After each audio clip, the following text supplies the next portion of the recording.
د نبی علیہ الصلوۃ والسلام یو صحابي دی سلمان فارسی رضی الله تعالی عنہ. دا د اصفهان اوسیدونکی و.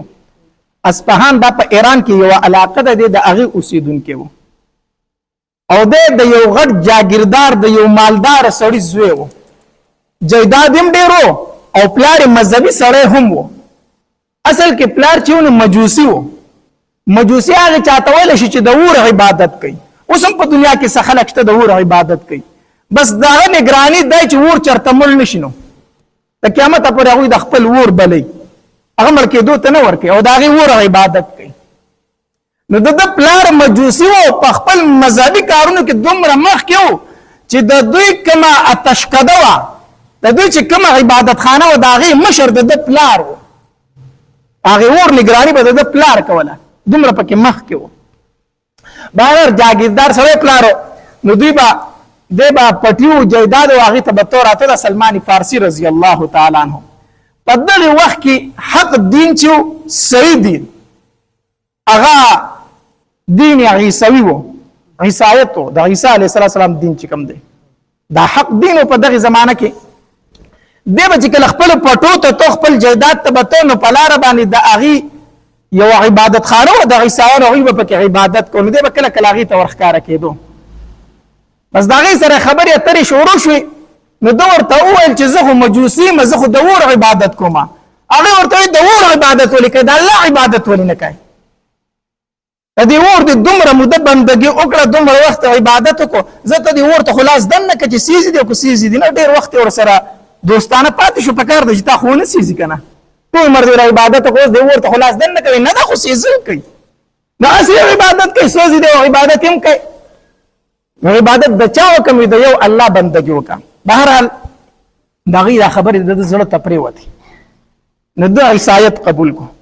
نو بیا به د کور نه د پټو په بهانه درته وتو چې زه پټي ته ځم او هلته کې هغې د عیسایانو عبادت خانې ته به ننوتو، هلته کې به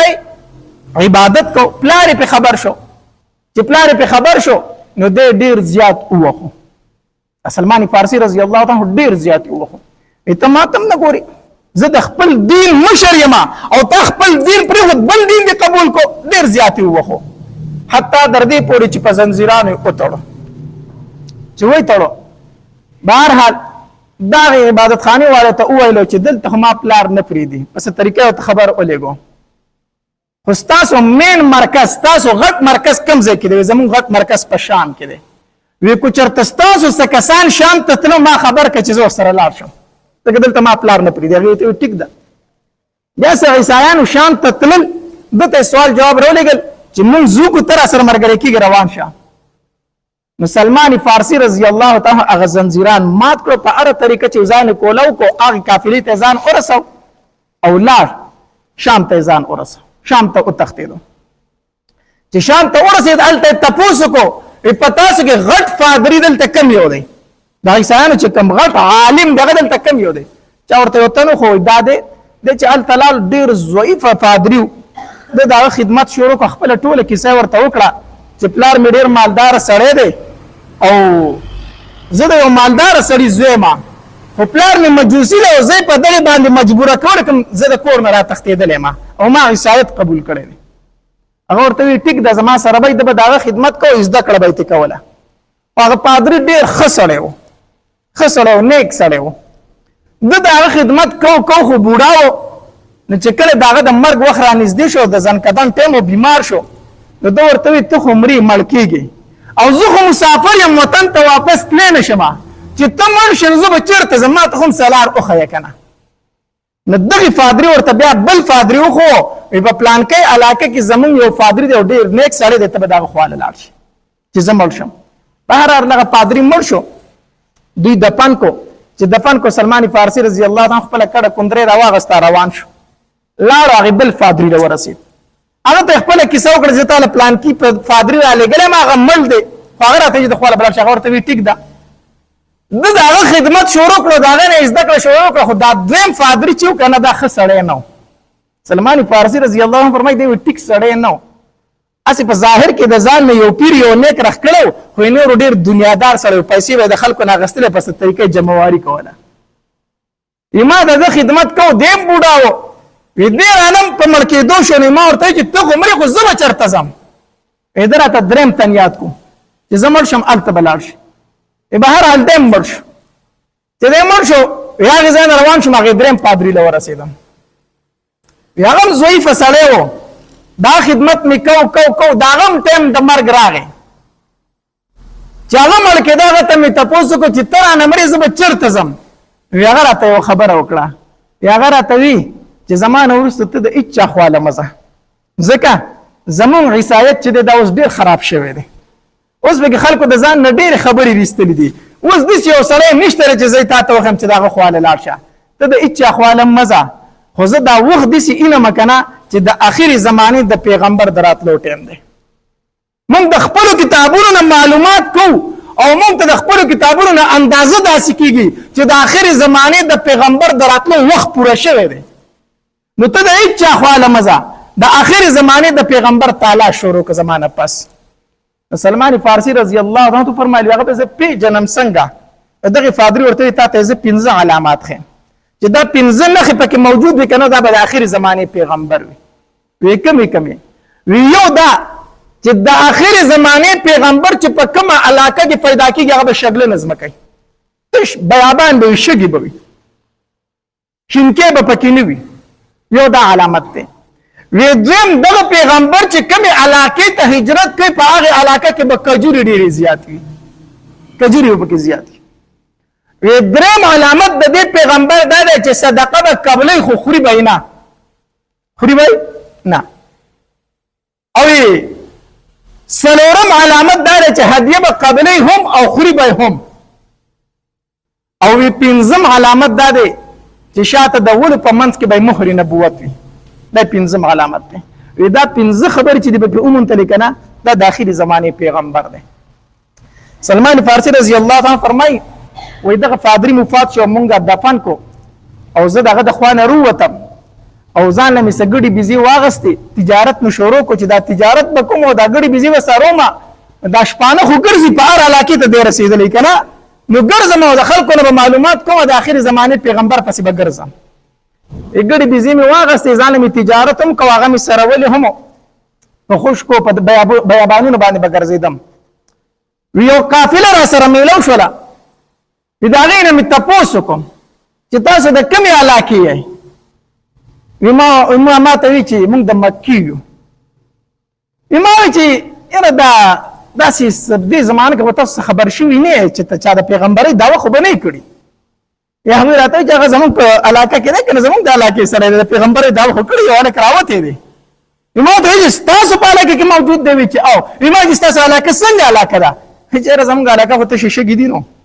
تشې شګې دي شینکي پکې نشته ما وایي چې زه اول علامت خو مې وموندو اول علامت مې وموندو بیا مې ورته وایي چې دا پیغمبر څنګه سړی دی د هغه متعلق چې څه خبرې وکړې نو زما په زړه کې لږ نور هم رغبت پیدا شو ما ورته وایي چې یاره تاسو ما خپل کلي ته ځان سره بو نه ځئ دې راته وایي چې ولې نه چې کله موږ واپس ځو تا سره لاړ شه که نه ما ورته وایي چې ټیک ده بهرحال دې قافلې چې کله واپسي کوله ما ته وایي چې موږ خو ځکو را سره ځي ما وایي چې زر سره ځم دوی سره مې واپسي وکړه روان شوم وی دغه کسان ډېر ظالمانو ختل دغه قافلې والا زما سره چې کومې ګډې بیزې وي په لاره یې درنه هغه په زور واغستې هغه رانه هر څه واغستل او زه یې پرې نه ښودلم زه یې ونیولم او هلته کې منډایي ته بوستم په هغې وخت کې به دا وینځه غلامان خرڅېدلو منډایي ته بوستم د تجارت قافله وه وی هلته کې وویل چې دا زموږ غلام دی مونږ یې خرڅو ما ډېرې چغې ووهلې چې زه غلام نه یم آزاد سړی یم آزاد سړی یم وی چا منله او هغه قافله وه د هغې خبره خلکو اورېده زما هغه چا نه اورېدله په منډایي کې خرڅ کړم غلام یې رانه جوړ کړو سامان یې رانه مو واخېستو غلام یې رانه هم جوړ کړو خرڅ یې کړم وی چې خرڅ یې کړم ډېر زیات مې وجړل ډېر زیات مې وجړل ما وی چې الله د بادشاهۍ ژوند مې پرېښودو د ملکۍ او د نوابۍ ژوند مې پرېښودو د پلار خو مې په علاقه کې ملکي او نوابي وه او زه راوتې دې دپاره وم چې د آخر پیغمبر ته ځان ورسم دین حق قبول کړمه نه خو زه غلام شم زه خو اوس د آخرې زمانې پیغمبر ته هم نشم رسېدی اوس خو د دوی خوښه ده چې ما سره څه کړي نو ځکه غلام به تښتېدی هم نه شو چې غلام به وتښتېده نو د هغه مرګ به دوی روا ګڼو وجې به بیا چې کوم ځای به چاړان دی کوي وایي وجې دا تښتېدلی دی زما غلام دی نو تختیدې خو هم نشم ځکه که وتښتم بیا خو مې مرګ ځای دی او ژوند د غلامۍ شو ډېر زیات مې جړل الله ته بهر حال دی که چا اغوستی وم هغه په بل خرڅ کړم هغه په بل خرڅ کړم څه ډېر ځایونه خرڅ شوم تقریبا څه 15 ځایه خرڅ شوم په آخر کې چې زه چا واغستم هغه د مدینې منورې یهودي هغه واغستم چې هغه واغستم هغه روان کړی وم بوستم هغې علاقې ته ورسولم چې کجورې پکې ډېرې وي ما ورته وي چې دا کومه علاقه وي چې دا یثرب دی یثرب وي کجورې پکې ډېرې وي نو زه خوشحاله شوم ګوره چې دا پیغمبر هغه ځای بدای کو ځکه مدینه منوره کې کجوره ډېره زیاته ده ښه علماو لیکلي دي چې کله حج له لاړ شو عمرې له لاړ شو بیا مدینې منورې ته ځې که نه نو په بس کې چې ناست که نه او کله د کجورو باغات شروع شو د کجورو باغونه شروع شو نو د مدینې منورې حدود شروع کېدو والا دي د دغې ځای نه به ته درود شریف شروع کړي چې کله د مدینې منورې د کجورو باغات تا ولیدل که نه الله دې موږ ټول حج عمرې له بوځي چې کله د مکې نه ځئ مدینې منورې ته نو چې کله د کجورو باغات شروع شو د کجورو ونې شروع شوي د دغې ځای نه څه شروع کړه درود شریف په شروع کوي دا علماو لیکلي صحیح طریقه ده د دغې ځای نه به درود شریف شروع کوي د دغې ځای نه بیا د مدینې حدود شروع کېږي ځکه نو مدینه منوره کې کجوره ډېره ده ما وایي چې کېدی شي هغه هجرت چې به کوي هغه به دا ځای وي به هر حال د یهودي سره ومه او هغه له مې به زمینداره کوله او دا یهودي را باندې ډېر زیات مین وي ما به له ډېر په اخلاص کار کو نه را باندې مین هم ډېر زیات و وی لګیا وم په پټو کې مې د هغه کار کو په کجورو کې کار مې ونه کو په دې کې ناڅاپي چغې شو شور شو په مدینه منوره کې وی زه لږ ودرېدم چې دا شور داسې شي دی وی تپوس مې وکړو چې ولې دا خلک سره راوتی دا شور او دا غوغا سره جوړه شوه وی چې د آخرې زمانې هغه پیغمبر چې و که نه هغه د مکې نه مدینې منورې ته هجرت وکړو پیغمبر د مکې نه مدینې ته راغی وی ما وی چې ځه الله تبارک وتعالی هغه دویم علامت هم پوره کړو دویم هم پوره کړو وی نه رالم خپل مالک لره مالک ته مې وي چې ما له لږې کجورې نه راکوي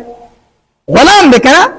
ما ته چې ما له لږې کجورې نه راکوي زه له دغې سړي خواله ځمه ځان سره به لږې کجورې ووسمه هغه راته وي چې ولې نه کجورې والتې که نه د ځان سره مې کجورې واغستې وامې غستې لاړم د دغې پیغمبر خواله چې ورسېدم ما ورته کجورې مخې ته کېښودې ما ورته وایي چې زه سلمان فارسي یم د فارس اوسېدونکی یم خو دلته غلام یم ما ته وایي چې دا کجورې د څه دي ما ورته وایي چې دا مې تاسو له صدقه راوړې ده نبي علیه السلام رانه واغستې قبول یې کړې پرې ملګرو ته وایي چې هلکه وخورئ تاسو وخورئ ما ورته وایي چې تاسو وایي چې سلمانه موږ پیغمبران صدقه نه خورو موږ پیغمبران صدقه او دریم علامت خو پوره شو موږ پیغمبران صدقه نه خورو وی رالمه بیا د مالک خواله څه ورځې پس مې ورته وایي چې ما له لږې کجورې نه راکړه زه هلته ورځم چې واله که نه بیا مې کجورې واغستې چې واغستې بیا د دغې پیغمبر خواله ورغلم ما ورته کجورې کېښودې چې سلمانه څه دي ما ورته وایي چې کجورې مې راوړي دي خو دا تاسو قبول یې کوئ نو ما ته چې د څه کجورې دي ما چې دا مې هسې هدیه راوړي تاسو لره نبي علیه السلام ته په خپله اول واغسته وخوړه بیا ملګرو ته چې هلکه وخورئ وخورئ هدیه یې وخوړه هم او په ملګرو یې هم تقسیم کړه ما چې زه څلورم علامت هم پوره شو اوس یو علامت پاتې دی چې مهر نبوت دی د نبي علیه الصلاة والسلام سره داسې کېناستم نو بیا پاڅېدم د نبي علیه السلام د ملګرو سره په خبرو اترو شو نو زه پاڅېدم د نبي علیه السلام شا طرف ته به بار بار تلم اوس مهر نبوت وینم که نه اخري علامت پاتې چې دا وینم بار بار به د نبي علیه السلام شا ته تلم خو ویلی خو مې نه شو چې د الله پاکه پیغمبره دا صادر ښکته کړه چې زه دې دا ولي مبارک وینم ویلی خو مې نه شو ما وایي چې زه دا صادر به چېرته داسې وکشي زه به یې وینم نبي علیه الصلاة والسلام را باندې پوه شو چې سلمان فارسي څه لیدل غواړي سلمان فارسي څه لیدل غواړي نبي علیه الصلاة والسلام داسې له ځان نه صادر ته وکړی کمیس نه نبي علیه السلام دا صادر داسې ښکته وکشه چې وکشو مهر نبوت مې د ولو په منځ کې ولیدو چې د کوترې د اګۍ په مقدار باندې الله محمد رسول صلی الله علیه وسلم چې لیکلي شوي پرې چې دا مې څنګه ولیدل ورمنډه مې کړه خوله مې پې کېښوده او په چغو چغو نبي علیه الصلاة والسلام ته په جلا شوم چې د الله پاک پیغمبر ما هم دا لیدل غوښتل دا مې لیدل غوښتل نبي علیه الصلاة والسلام له رالمه په جلا ورته شوم ما ورته چې کلمه راته ووایه کلمه یې راته وویلله ما ته چې سلمان دلته راځئ ما چې د الله پاک پیغمبره نشم راتلی زه خو پردی غلام یم زه به ستا خواله څنګه راسم زه خو راوتی په تا پسې وم خو غلام شوی یم څه وکړم نبي علیه الصلاة والسلام راته وویل چې سلمانه د دې مولا سره د عقد کتابت وکا عقد کتابت سره وکا مکاتب دي تا جوړ کی او ته زبل دومره پیسې درکم ما آزاد کا دا عقد سره وکا امام چې ټیک ده اعلان خپل مولا ته نوي چې ما آزاد کا زبر له پیسې درکم نو چې سره څوک یو شی نه خرڅي کنه نو د سیریټي و چې څوک یې نه کنه داسې کنه زمانه مولا ډیر رضا یا غره سلمان دومره بسره راوړي دومره با سره راوړي او په پلان کې باغ پټی کې رااله د کجورو یو باغ ولګوا او چې کله هغه کجورو دانې شروع کړل بیا به خبرې کوم بیا به څه کوم امام چې زما ارمان نه پوره کیږي زما ارمانو یو به دومره سره د کم طرف راوړم او بل دار چې کجوره دانه نسی ته کجوره نه لکه هغه غټیږي او بیا دانې نسی پاغه کې کړو نه لګي کجوره نه لکه کنه یا چې هغه دانی ترسه نسو کال پکې لګي امام چې دار مان زمانه پوره کیږي ایران النبی علیہ الصلوۃ والسلام لره استرګونه مې وخت روان شي مې الله پاک پیغمبران نکېږي امام ته چې ولي امام ته چې قرآن هغه دومره سره غواړي نو زما سره کم دي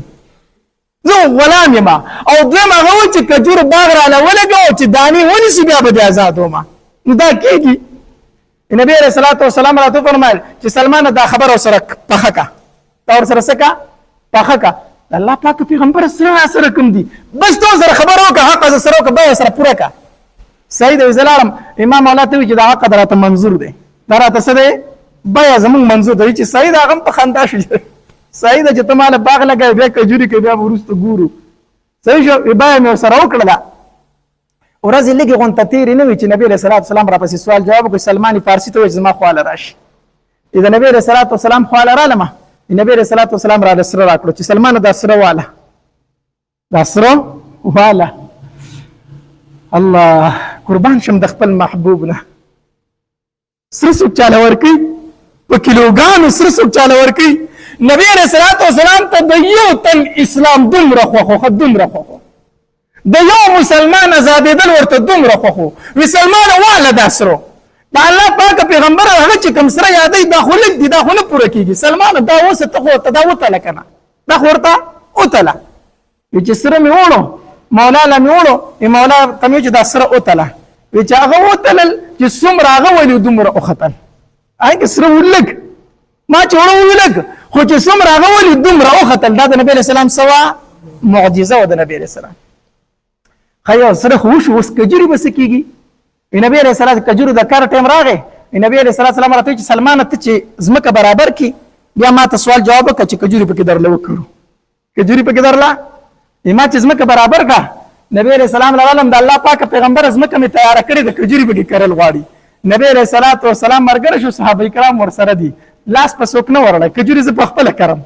نبی علیہ الصلوۃ والسلام تمام کجوري په خپل لاس نه حل کړی الله په خپل لاس مبارک باندې نبی رسول الله باغ ولګو کجوري نال کړی چې کجوري نال کړی کجوري دومره زر غټېدې چې د کجورو د بار ټیم راتلو ټولو کجورو بار ونیو په یو کال کې ویم کړلې کجورو سوي ولې داریم ونیولې بارداریم شولې زر غټې شوې سلمان فارسی راغی د الله پاک پیغمبر کجورو خدانی کړی دي ته راشه نن داري لکره نبی رسول الله سلام چې په باغ کې ګرځي تمام کجورو دانی نیولې په ټول باغ کې دوه بوټي داسې چې هغه دانې نه دي کړي هغه دانې نه دي کړي هغه بار نه دي نیولې نبی رسول الله پریشان شو چې دې ټول باغ د کجوري نیولې دي دوه ډکو پکې ولې دي نیولې عمر رضی الله تعالی په خندا شو دا الله پاک پیغمبر د دوه ډکو پکې ما کړلیو دا پکې ما کړلیو د الله پاک پیغمبر دې ځکه کجوري نه دي کړي نبی رسول الله دا وباسه شابه الله په خپل لاس مبارک په دوه ډکې نور نار کړو او چې څنګه نار کړو هغه دوه ډکم بار ونیو هغه هم څه ونیو بار ونیو سلمان فارسی رضی الله تعالی عنہ هغه خپل مولا له سره دی راته ویل هغه می درل در کړو او تا وی چې باغ را له او کړو چې کجوري وکي بیا به ته آزادي راشه هغه دانیم نیولې دي مالک چې وکتل سلمان ته آزادي ته آزادي الله سلمان فارسی راغی د نبی علیہ الصلوۃ والسلام په خدمت کې لګیا شو خبره مې درته څه کوله د دین اسلام د پاره به تکلیف برداشت کړي مصیبت به برداشت کړي غمونه به برداشت کړي تهمتونه به برداشت کړي الله دا به هر څه برداشت کړي په خپل ذات باندې ورنه هر قسمه رکاوټ به درته مخې ته راځي هر قسمه رکاوټ به درته مخې ته درځي خلک به ستا په ذات باندې گزار کوي نبی علیہ الصلوۃ والسلام ته جادوګر ویلو کنه ویلې کوډګر ورته ویلو کنه ویلې نبی علیہ الصلوۃ والسلام ته جادوګر ویلې دي نبی علیہ الصلوۃ والسلام ته کوډګر ویلې دي نبی علیہ الصلوۃ والسلام ته مجنون ویلې دي نبی علیہ الصلوۃ والسلام ته ساحر ویلې دي شاعر ورته وایي د نبی علیہ الصلوۃ والسلام لورانو له طلاقونه ورکړي دي د نبی علیہ الصلوۃ والسلام لوراني دوخانو نه راتاو کړي دي د نبی علیہ الصلوۃ والسلام غاښونه مبارک شیطان کړي دي د نبی علیہ الصلوۃ والسلام پانی مبارک دوینو ډکې کړي دي شوي دي کدانې دي شوي عائشہ بیبي ته تاسو کوی د الله پاک پیغمبره پتا باندې کوم ورځ ډیره سخت راغلی ده یا عائشې چې کله طائف ته لاړه مکنه د طائف خلکو په ګټو وشته مغه ورځ را باندې ډیره سخته وه را باندې ډیره سخته وه زه څوک یم او ته څوک یې ما به څوک معاف کړو تا به څوک معاف کړي ما تا ته به دین په کار کې رکاوټ جوړېږي که نه جوړېږي ضرور به درته جوړېږي کله به دې په ذات باندې ګزار کېږي کله به دې په یو طرف گزار کېږي کله به در باندې بل طرف گزار کېږي برداشت پکای دا ډېر ګران کار دی دا ډېر ګران کار دی قربان شم د احمد محبوب نه او ډېره اخره زمانه راوتې ده الله دې زموږ د دین اسلام حفاظت وکړي